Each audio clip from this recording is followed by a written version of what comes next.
नमस्कार, आप देख रहे हैं न्यूज 18 राजस्थान। मैं हूं आपके साथ मनोराज सक्सेना। बुलेटिन की शुरुआत करते हैं भरतपुर से आ रही बड़ी खबर के साथ। गोलीकांड से भरतपुर दहल उठा है। 3 बदमाशों ने एक युवक पर गोली मारी। स्कॉर्पियो से दरअसल ये बदमाश आए थे, ताबड़तोड़ गोलियां बरसाकर फरार हो गए। ताबड़तोड़ फायरिंग में युवक के पैर में गोली लगी है। घायल युवक को अस्पताल में भर्ती कराया गया है। सूचना मिलते ही पुलिस भी मौके पर पहुंची। बिना नंबर की स्कॉर्पियो में ये बदमाश सवार होकर आए थे। दीपक हमारे संवाददाता इस खबर पर जुड़ गए हैं। दीपक, कोई क्लू मिल पाया है अब तक बदमाशों के बारे में पुलिस को, और आखिरकार क्या कोई रंजिश थी, क्यों ये गोलीकांड हुआ?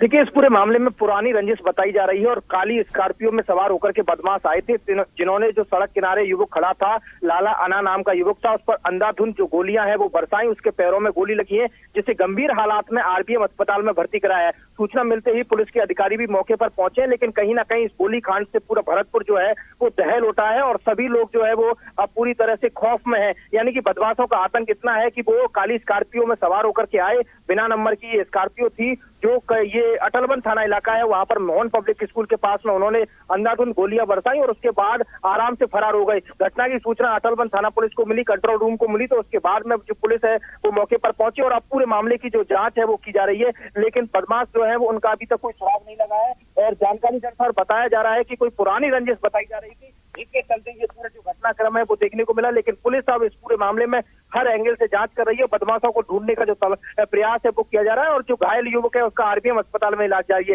लेकिन 5 गोली लगी है, उसको बताया जा रहा है कि 5 गोली युवक के शरीर में लगी है, जिसका गंभीर हालात में आरबीएम अस्पताल में इलाज जारी है। बदमाश फरार हो चुके हैं और अटलबंद थाना इलाके में मोहन पब्लिक स्कूल जो काली बहुत बहुत शुक्रिया दीपक तमाम जानकारी हम तक पहुंचाने के लिए। तो अभी तक बदमाश पुलिस की पकड़ से दूर। 5 गोलियां इस युवक के शरीर पर लगी है, जिसका इलाज फिलहाल चल रहा है। पुरानी रंजिश हालांकि इस गोलीकांड के पीछे बताई जा रही है।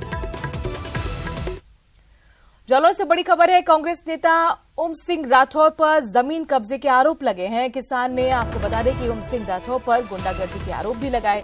पुश्तैनी लाटा जमीन पर कब्जा जबरन करने के आरोप। किसान महिलाओं ने जिला मुख्यालय पर जाकर विरोध प्रदर्शन किया है। कांग्रेस नेता ओम सिंह विवादों में दरअसल यहां पर किसानों ने मोर्चा खोल दिया है। ओम सिंह के खिलाफ किसान महिला जिला मुख्यालय पर पहुंचे, अपना विरोध दर्ज कराया। कांग्रेस नेता ओम सिंह राठौर पर जमीन कब्जाने का आरोप किसान लगा रहे हैं। पुश्तैनी लाटा जमीन पर जबरन कब्जा करने का आरोप लगाया जा रहा है। जालौर से बड़ी खबर, जहां पर कांग्रेस नेता ओम सिंह राठौर विवादों में उन पर जमीन कब्जे के आरोप लगे हैं। किसानों ने ये आरोप लगाए हैं, साथ ही गुंडागर्दी का आरोप भी उन पर लगाया गया। और जयपुर के रेनवाल से बड़ी खबर आ रही है, जहां पर तेजी से आ रहे ट्रक ने बाइक को टक्कर मार दी। बाइक पर सवार युवक गंभीर रूप से घायल हो गया। घायल युवक ने इलाज के दौरान दम तोड़ दिया। रेनवाल के डुंगरी कला गांव का ये मामला, सड़क हादसे की खबर, जहां पर बाइक पर सवार युवक गंभीर रूप से घायल हुआ और उसके बाद जब उसे अस्पताल पहुंचाया गया तो इलाज के दौरान उसकी मौत हो गई। ट्रक ने दरअसल बाइक को यहां पर टक्कर मारी और बाइक सवार युवक की मौत हो गई। कोटा से बड़ी खबर आ रही है, जहां पर शहर की दर्जन कॉलोनियों में आज पानी की कटौती है। दरअसल लीकेज को दुरुस्त करने के लिए 10 घंटे जलापूर्ति को ठप रखा जाएगा। मीटर बदलने के कार्य के चलते जलापूर्ति ठप रहेगी। सुबह 11 बजे से लेकर रात 9 बजे तक पानी नहीं मिलेगा। जलदाय विभाग ने पानी स्टोर करने की ऐसे में लोगों से अपील की है। तो अगर आप कोटा के निवासी हैं तो ये खबर आपके लिए महत्वपूर्ण, 10 घंटे तक पानी नहीं आने वाला है। जयपुर के शाहपुरा से बड़ी खबर है, जहां पर बिजली की कटौती से लोग परेशान दिख रहे हैं। शाहपुरा में 3 घंटे बिजली की कटौती होगी। मरम्मत के काम के चलते यहां पर कटौती होगी। दोपहर 3 बजे से शाम 6 बजे तक कटौती रहने वाली है। दोपहर 3 बजे से शाम 6 बजे तक आपको बता दें कि 3 घंटे के लिए ये पावर कट रहेगा। जाहिर तौर पर बिजली की कटौती से लोगों को परेशानी होने वाली है। मरम्मत का काम चल रहा है, लिहाजा ये कटौती होगी।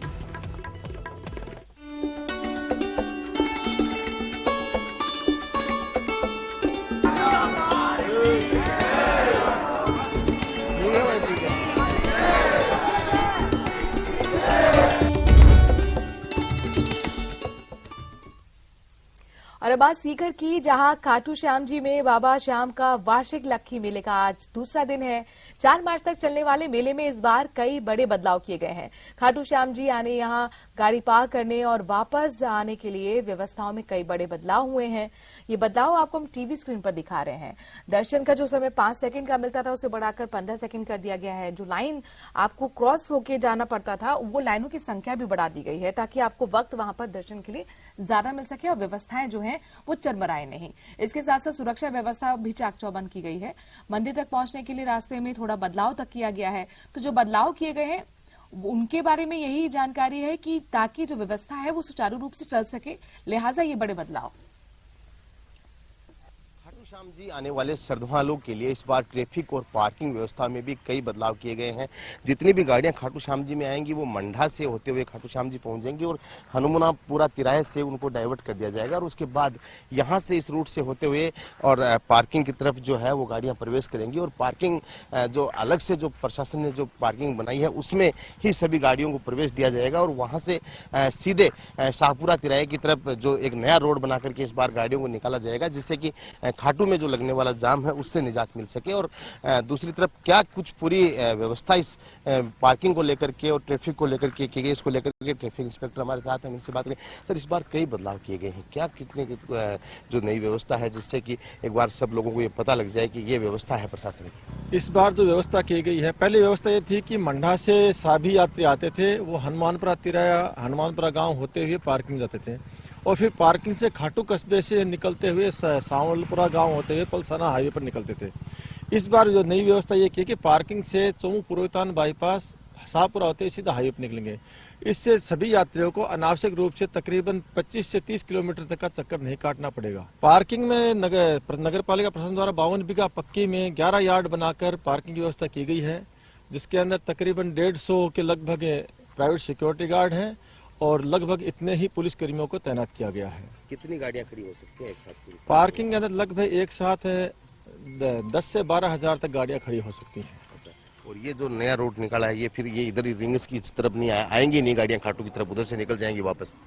इस संबंध में निवेदन कर दूं यात्रियों से कि आप जब आए तो आप मंडा से हनुमानपुरा तिराहे होते हुए और उसके बाद में सीधा पार्किंग में प्रवेश करें, पार्किंग में अपनी गाड़ी खड़ी करें, वहां से पैदल मार्ग या ई रिक्शा द्वारा आप मेला डायवर्जन तक पहुंच सकते हैं। ई रिक्शा का किराया भी मेला मजिस्ट्रेट महोदय द्वारा 50 रुपए प्रति सवारी तय किया गया है।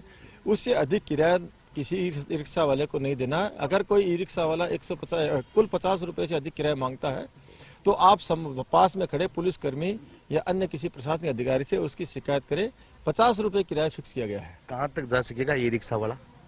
ई रिक्शा वाला जहाँ पद मार्ग नहीं है उसके अलावा सभी जगह जा सकेगा। मेला डायवर्जन जो बनाया गया, मेला डायवर्जन जाएगा। उसके बाद जैसे बाहर की तरफ जो धर्मशाला है उनमें भी ई रिक्शा की सुविधा है।